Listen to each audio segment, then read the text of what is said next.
Live, Mayor. Imagine that, huh? Wow. How are you? I'm well. How are you doing? I'm doing very well. It's really good to be back here in the studio and chatting with folks live once again. It's just a whole different feeling to it, certainly, than anything that's pre-recorded. Oh, for sure. Glad you're back at your home base there, Joe. Thank you. Thank you so much. Let's hope you won't need a satellite office for a while. Exactly, yes. Turn it back into my spare bedroom. It's great to be here for sure. I want to let folks know also that we now stream live on our website, too. So you don't have to be tied to your television. You can take us with you wherever you go. Wow. Yes. You guys are really moving the big time, huh? We don't let little pandemics hold us back. We are forging ahead here. There's really actually some good news to report on the pandemic front, right? Yes, we've seen a steady decline in the increase of cases. This weekend was just the report I got last night. I haven't got this morning's, but last night, over the last few days, just a handful of new cases and no new deaths. So that's definitely going in the right direction. So we're pleased to hear that. Yeah, I know that's the guidelines that the governor's looking for also as the phased-in reopening starts. How's it been going reopening here in Quincy so far? Well, I think it's going fairly well. We have discussions on a regular basis with a number of members of the business community, and they're all working it. They're all anxious to get back up and running, but they're also cautious. They want to make sure that everything is done in accordance with the guidelines. And until last week there was still a lot of scratching their heads trying to figure out the guidelines, but now the barber shops now open, and hair salons and pet groomers and a number of places that have guidelines that were issued, so they know how to operate. People got to continue to be patient for a while. Yeah. You just can't walk in the barber shop now and sit there. You got to have an appointment. You got to, schedule ahead of time these things. Mm-hmm. And again, I get as frustrated as anybody else. I get antsy and itchy and whatever the term you want to use, but it's for our own health and the health of our family members, our neighbors, and everybody in the community. So I just encourage people to continue to be patient. It looks like we're heading in the right direction.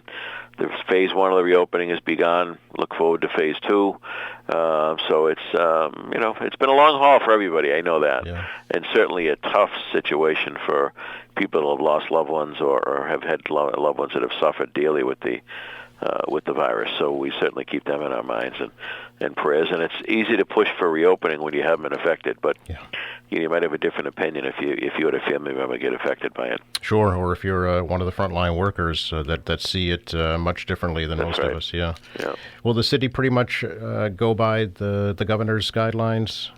Yeah, we're probably right on target. We've got we never shut down, as you know, completely. We were doing different shifts, and some people working from home.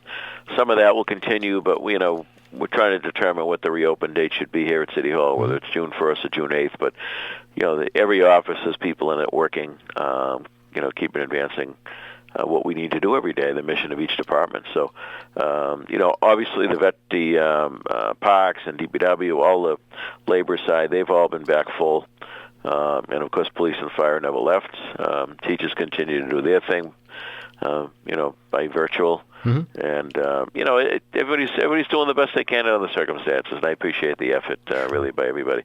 Even the library, they've adjusted and doing a lot of stuff online for people. So every department understands their mission. Every department head and their people have been working very hard at it. So we hope we get this stuff behind us quickly. Absolutely. How was, obviously, a different Memorial Day yesterday, but still an observance was held? It was indeed. We weren't going to let it go by without an observance.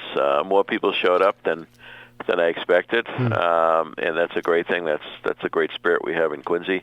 I'm glad not too many showed up, but everyone seemed to be wearing their mask and abiding by the guidelines and staying, unless your family member is staying, distance from each other. And it's a beautiful, beautiful spot down Mount Wellston Cemetery, and it just lends itself to a nice ceremony there each and every year. So we're grateful for those that did attend. I know you guys covered it, and I'm sure a lot of people watched it, have watched it on cable, and I know that our office was also live streaming it, I believe. So hopefully people were able to tune in. Yes, and we'll certainly repeat that throughout the week and really for the rest of the spring, I would think. So go over to our website and just find the times that it'll be on for sure. Yep. Since we last talked, Mayor, there's been some new guidelines released by the state with regards to high school graduations. So how's that working here in Quincy? Well, I think we've, we're looking at it closely. I think we're going to be able to pull one off at some point. Actually, probably 3. Mm-hmm. I think that North, they have 280 kids in the graduating class. I think we'll be able to accommodate perhaps 2 members from each family to be there in a live situation. Quincy High has 380 grads, so I think that's going to be more challenging. We might have to have 2 graduations, live graduations for Quincy, to make, to meet the guidelines, to meet the spirit of it in the actual guidelines that have been set forth. Now, they are talking about middle of July before that occurs. I was hoping it could happen sooner than that if we can prove that, of course, what's different about us in a lot of places is we have a great venue at Vincent Memorial Stadium. It's large. The seats are all numbered. It can be managed, I think, much better than what a lot of communities have. I mean, that place is probably the envy of a lot of small colleges, Joe. Mm-hmm. It's such a beautiful facility, and there's plenty of room to move around in there. So we definitely can accommodate the kids on the field, spreading them out. And then we believe we can accommodate 2 per family in the home stands. But it may require 2 ceremonies for Quincy. So we'll continue to figure this out. Okay. I report tomorrow night to the school committee on the plan. And so you may be seeking like a waiver from the state to do it earlier? Well, I'd love to do that, but I certainly understand the state's predicament. I'm sure everybody wants to go earlier. I just think the later it goes in the summer, it loses a bit of its luster, so to speak. And if there's kids go in the military, they may be gone. So we'll do the best we can with it. The good part is we're committed to it. My colleagues in the school committee committed to it. Superintendent and principals are committed to it. So at some point it is going to happen. Okay. So I think that's a good thing for the kids. I know that at that you look back at that time in our life, and that was a big deal. It was a big deal. It was the biggest. Yeah. Sure. Yeah. I mean, some people were more anxious to be leaving high school than others, but for whatever reason. Right. But it's a big deal, and we certainly want these kids to experience it. Sure. Of course, as you're well aware, the budget hearings also get underway this week at the City Council. Any changes foreseen from your initial presentation?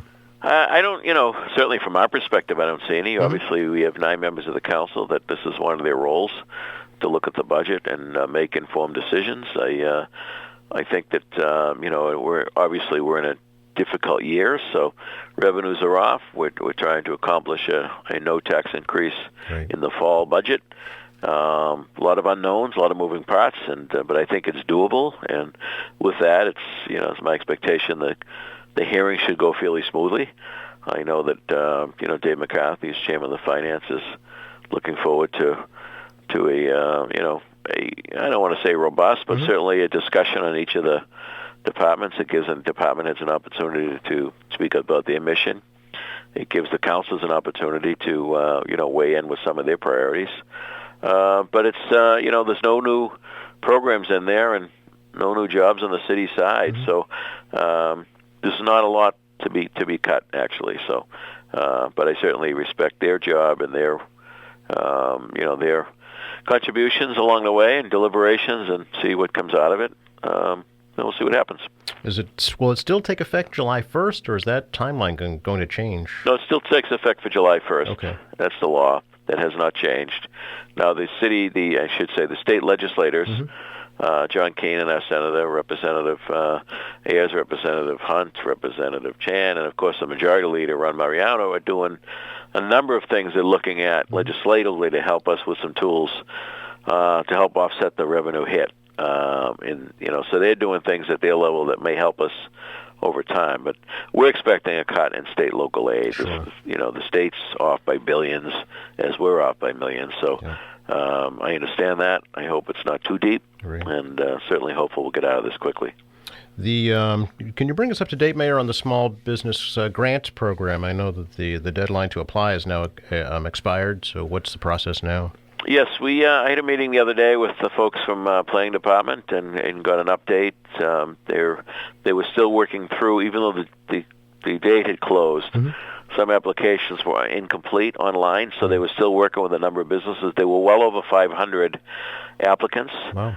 So now they start to go through them literally one by one, making sure they meet the criteria, making sure that all the information is correct and filled out properly, and then we'll begin starting the distribution of the funding. And I expect that we'll probably distribute anywhere from $2 to $2.5 million to local businesses to help them get over the hump as well. Do you think there may be another round of grants later this year? Well, it's kind of a wait and see. It depends on really what happens. In talking to some of the business community, many of them are very anxious to get back up and running. Sure.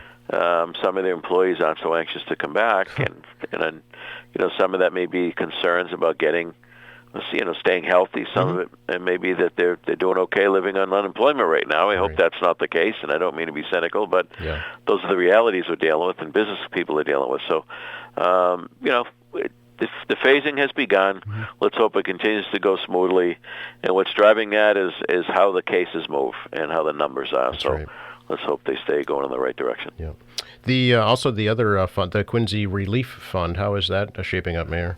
I think that's approaching $250,000, Really? which is really terrific. Wow. I got a note from Dick Stratton, Captain Stratton, who we named a street for last year. He was he is an incredible person, and was a POW in Vietnam for 6.5 years. Come back and continue to serve in the Navy, and was just an amazing individual. And he forwarded. He told me him and his wife Alice's stimulus checks have been forwarded to the relief fund. He says Quincy will always be my home. The families of Quincy were good to me, and I want to return that to the families of Quincy. The guy's 90, and he still thinks about the people of Quincy on a regular basis. Great guy. So I mean, and there's countless letters and notes like that. I mean, sure, we've got some big checks from some of the corporate folks, but we're getting checks for $10, $20, $25. It all adds up, and we've started to distribute some of that to some of the food pantries because they're in need of some help right now with the stress going on with the unemployment. So, so it's going well. What other things could that be used for, do you think, in the future? Well, that's what the group is looking at now. Okay. We're kind of looking at, what other needs are there right now that we may not be anticipating? Yeah. So we'll be talking to, the various players in the non-profit community this week to get a sense where they're all at, what is the needs, what are the asks right now from people. Okay.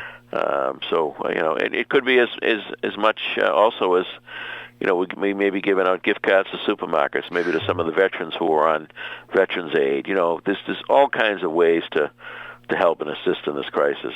What we don't want to do is duplicate things. Yes. If people are good, then that's great. We want to make sure we're reaching people that really need it. Yeah. Is this something you think has some staying power even after this crisis is over? This type of fund? Well, I don't know. Yeah. I'll give you an example. Actually, I can't mention names, Joe, but sure. a family lost a loved one a week ago from the virus. Not a real old person either, and they have nothing.